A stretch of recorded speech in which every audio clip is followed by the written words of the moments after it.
A she-bear brought a baby to an old man's house. Then the unbelievable happened.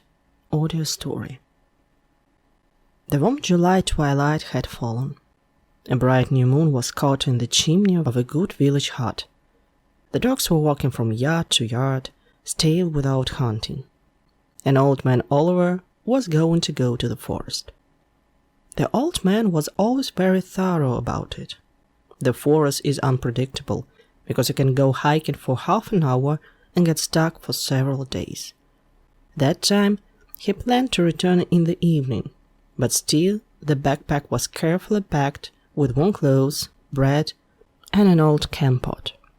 Scratching the back of his head, Oliver also put smokes and several flares. Once you'll meet with a bear, which has the most heat. The beast is serious and you cannot escape from it. You will have to fight back. Once again, after inspecting the luggage, the old man took out a large basket, put everything at the door, and went to sleep. At an early dawn, Oliver threw a backpack and a rifle on his back, called a bunny, and began to get out of the village.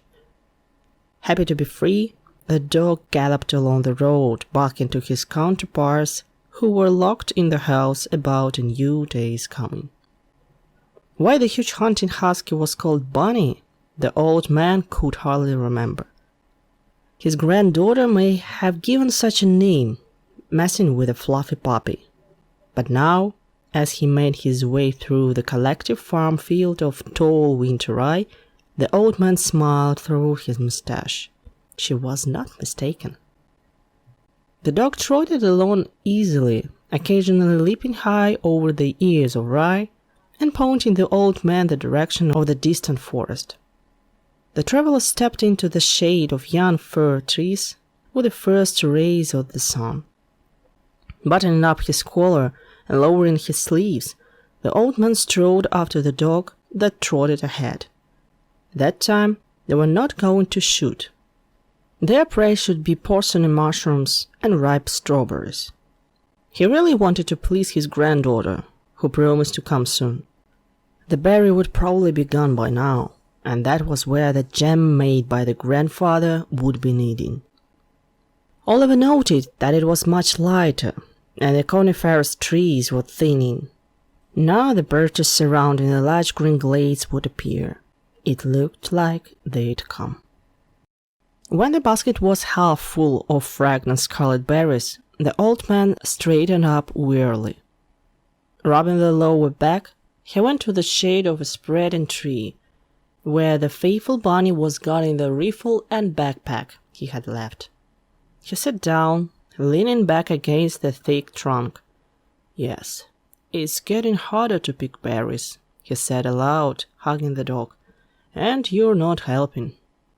He took a sip of cold water from the flask he had brought with him and dozed off in the light breeze. The old man was awakened by the furious barking of a dog. Not understanding what was happening, he opened his eyes abruptly and met her gaze. About 20 meters from their camp, a huge brown bear stood swaying on all fours.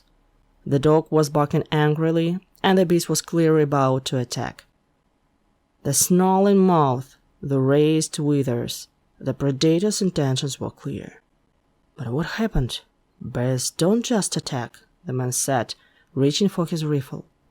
A shot rang out in the air, the animal dodged away, and everything became clear. A small bear cub stood on its hind legs behind the bear. "No longer than 3 months," the old man Oliver remarked automatically. Dashing after his mother, the baby screamed loudly and sat up. A thick chain rustled harmoniously in the grass. "A trap," the old man guessed. "We need to get out or the maddened bear will kill everyone who is near." He picked up his backpack and slowly backed away. At this moment, the cub twisted once more and suddenly began to cry bitterly in the very human way. The huge enraged beast banked sharply and began to return rapidly. The old man was taken aback for a split second. snatched a rocket launcher from his backpack and discharged the pyrotechnics directly into the shaggy muzzle. The bear recoiled and raced into the thicket, driven by a madly barking dog. Oliver decided to leave, but stopped when he heard a particularly pitiful cry from a wounded bear cub. "I have no more than 10 minutes, then the mother will return again," he thought, and he went cautiously to the cub. The trusty hunting knife didn't fail.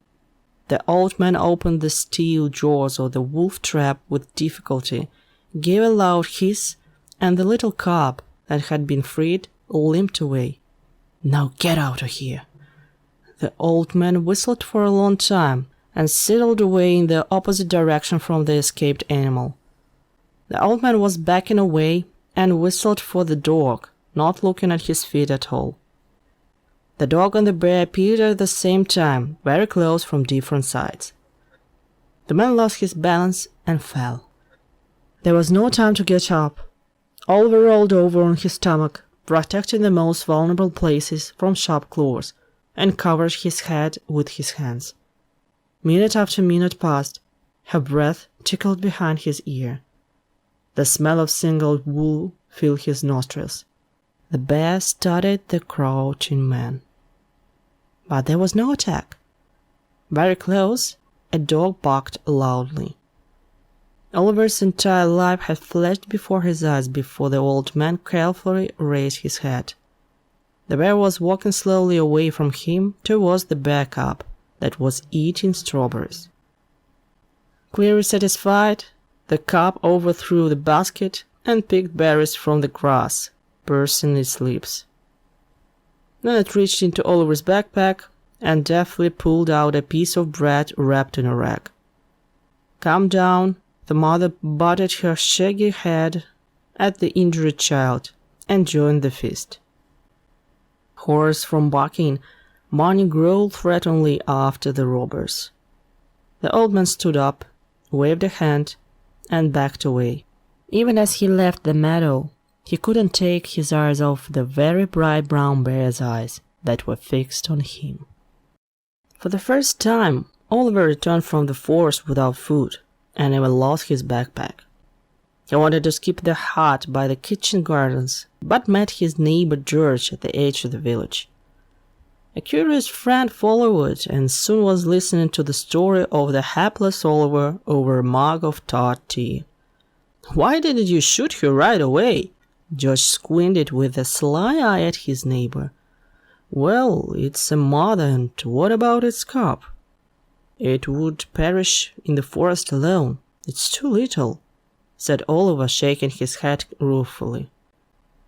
"You went to the forest to feed the bear," the neighbor laughed in a voice. "Now let your girlfriend return the devoured grub."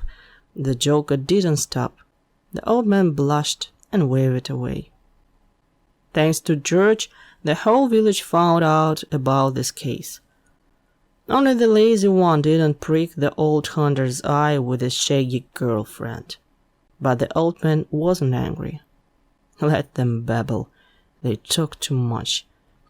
His conscience was clear. He hadn't orphaned the bear. And soon he stopped thinking about the incident at all. Granddaughter Mary and her husband had to come on the weekend. He needed to get ready. "We'll go for berries together," the happy old man dreamed. "I will take her to our lake. There are also good strawberry meadows, and there is no risk of meeting a forest predator." However, neither on Saturday nor Sunday the guests didn't arrive. The old man called over and over again, but he couldn't get through. Well, they're young. If they decide to come, they'll tell, thought the all-forgiving old man. Monday morning began for Oliver long before the early dawn. He was awakened by a loud dog's barking. It was not even a barking, but an uproar raised by the village dogs that had suddenly gone mad. Looking out of the window, the old man saw Bunny circling the garden, which didn't give up trying to jump on a high fence. An animal must be in the village, the old hunter decided. and he picked up his rifle and ran out of the gate. He hurried along the main street as fast as he could, and very soon joined the men gathered at the edge of the village. Bristling with guns, the villagers tried to figure out who had caused such a mess. But only with the first rays of the sun the guilty became visible. At the edge of the rye field, a huge brown beast was rushing about with a bloody rag in its teeth. The hunters froze in disbelief. The bear seemed to try to break into the village despite the attacks of the dogs. "Isn't it your girlfriend?" Caustic jokes fell on Oliver. "Who wants to return the chow?" The man laughed. The old man narrowed his eyes and whistled for the dog. Behind him, lowering the gun, the rest followed.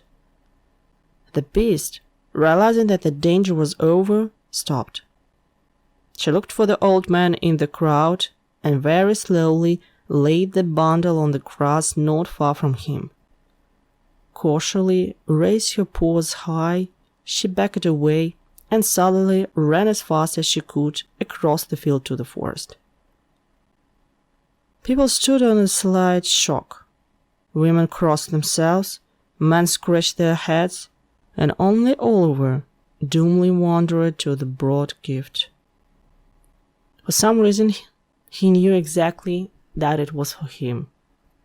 He bent over a dirty rag and pulled off his cap. He recognized Mary's favorite shirt. He gave it to her for her last birthday. What does it mean? Is there something wrong with my granddaughter? Terrible thoughts were spinning in his head. The old man picked up the bundle and heard a squeak. He saw the shrunken face of the newborn, the clenched fists sticking out in different directions, and turned around in confusion. The child screamed in anger like a perfectly healthy, hungry creature.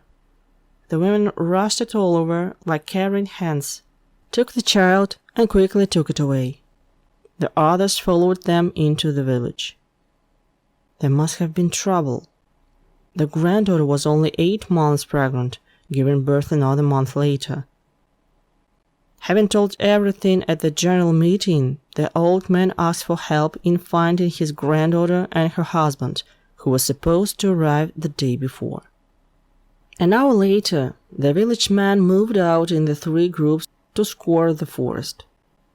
Oliver, accompanied by George, hurriedly walked towards the fork in the road leading to the city. The path ran through a sparse birch forest, and then the old man saw the morning guest. The bear stood like a candle, sniffing uneasily. But the meeting is not accidental, realized Oliver, and pushed the dumbfounded George in the side. Noticing that she was discovered, the animal dropped to her feet and, looking back, slowly wandered to the opposite direction. A small brown bear followed, limping. The man stood for a moment and followed them.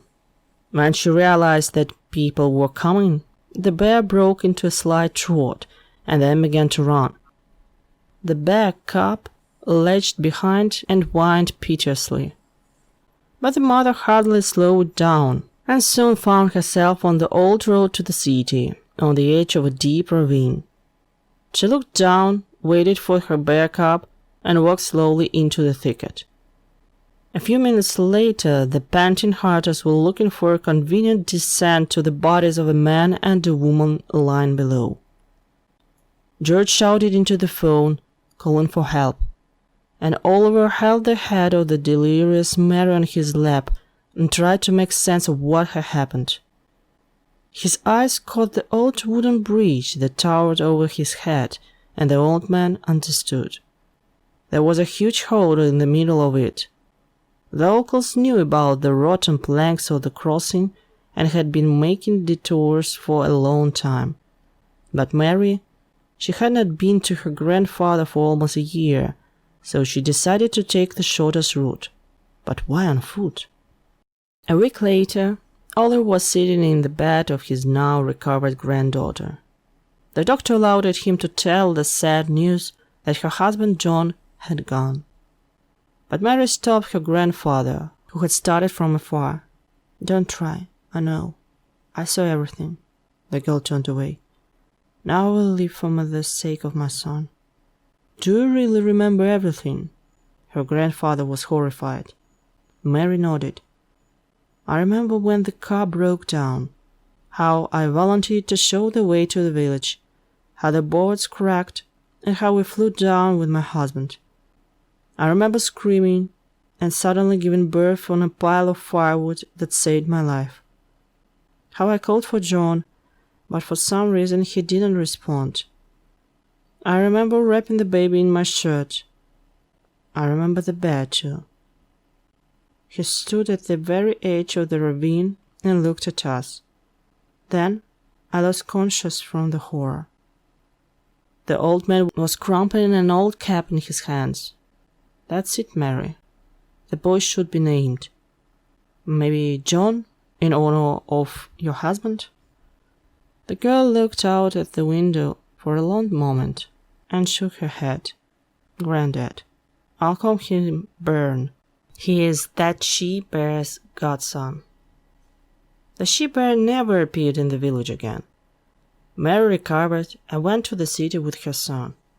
And Oliver, every year on the birthday of his great-grandson, would collect a large basket of gifts and come with Bonnie to the precious meadow. After sitting under a tree, he would leave gifts, make the sign of the cross, and set off on his way back. And he wanted to believe that from somewhere in the dark thicket, the weary, very bright eyes of his shaggy girlfriend were watching him.